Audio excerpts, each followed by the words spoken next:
Hello, so today I'm going to show you how to add an asset into your Tenx system under the Tenx Assets Workbench tab. So there is two sections to this screen. There is an asset search form area and the assets data area. So here it's basically very simple. It's just allowing you to search using certain criteria such as the asset number, description, the asset category, whether it's a vehicle, office furniture, computer, which you've already done previously in the setup area, the asset type and the status. You can, by easily filling up one of these criterias, you can easily find the asset that you're specifically looking for, especially if you have a long amount or a long majority of data.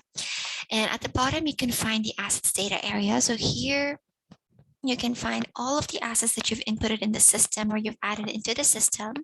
It will all be displayed here. However, if you have like a lot of assets that you've already registered, you can use the search bar at the top to easily find the specific asset you're looking for. Now, currently, I'm going to show you how to add a new asset into the system and the steps that follow with it. So simply we click on the Add New button. Once we do that, we'll be redirected to another screen in which we have to define certain details about the asset that we're inputting in the system. So first of them is the asset type. So whether it's like a buyable asset or like a building. So I'll just say a buyer. Description can be like chairs for the office. And then a status automatically as a new tag number. This can be like the serial number that you've assigned based on the assets that you have a record of in your organization. You can provide a tag number for that. So let's say like randomly, we will enter a tag number, but if you have a serial or a tag number, do mention it accordingly here and on the serial number as well. And then the asset key, this can be like also a number, asset category, whether it's a vehicle, office furniture, computer, so it's office furniture. Units, like how many chairs are there? So I would say 100. And then parent asset, manufacturer. These are just like very in-depth details that you'll have to provide. So let's say the chairs are from Homes R Us, and the model is wood.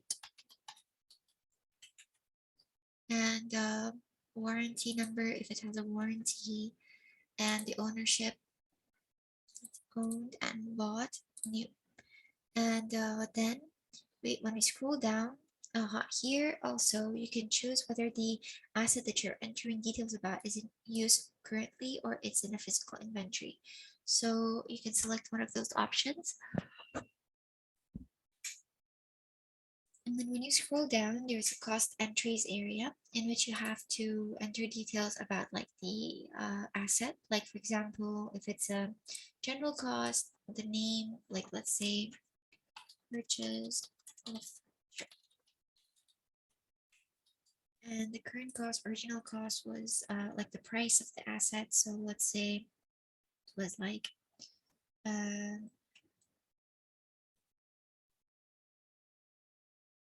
2,500, and the salvage value type. So we like a value, and let's say like 500 every month is the depreciated amount. And then depreciated entries. So if it's already in use, then you can select is depreciate. And then if it is,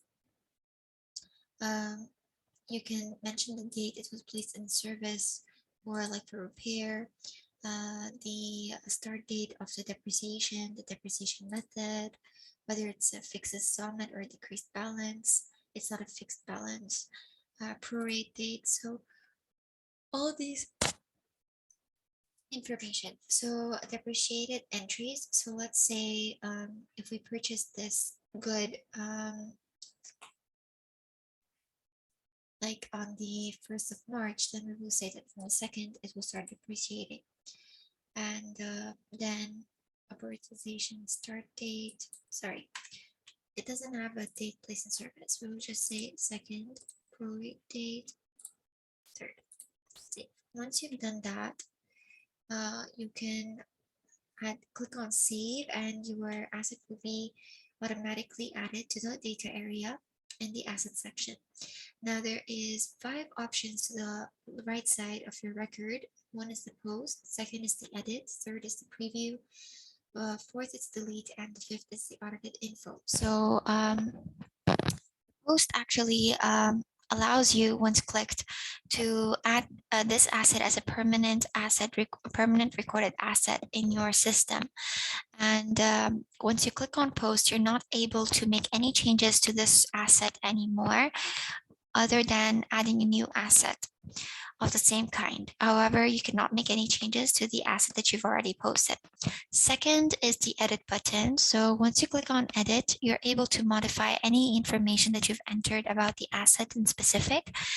You can change any data in it. You can modify the details in it, so on and so forth. The third one is the preview button.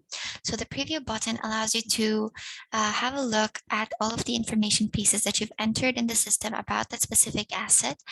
However, the information that you're viewing is not editable. It's just for revision purposes.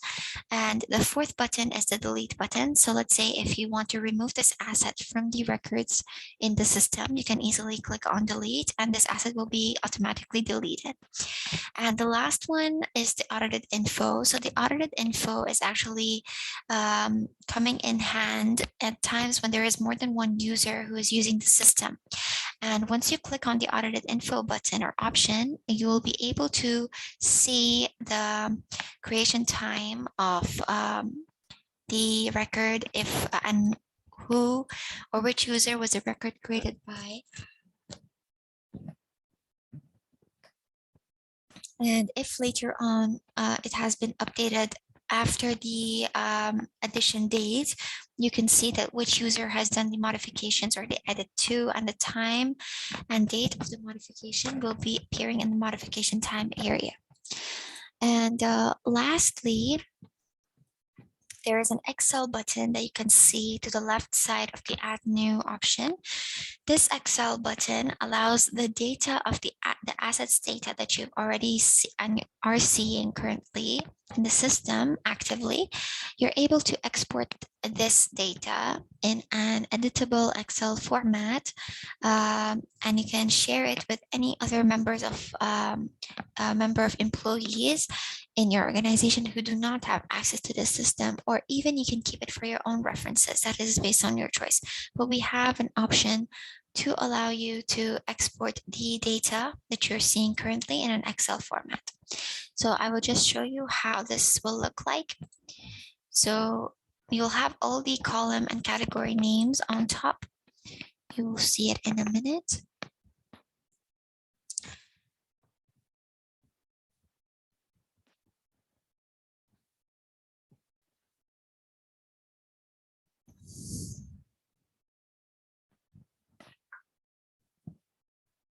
So as you can see, the asset number, description, the asset type, and the status are all mentioned in the Excel sheet. And you're able to export this, make any changes that you'd like easily for your own reference or for sharing it with other employees. So that is how you can go through and add a new asset into your Tenx system. Thank you.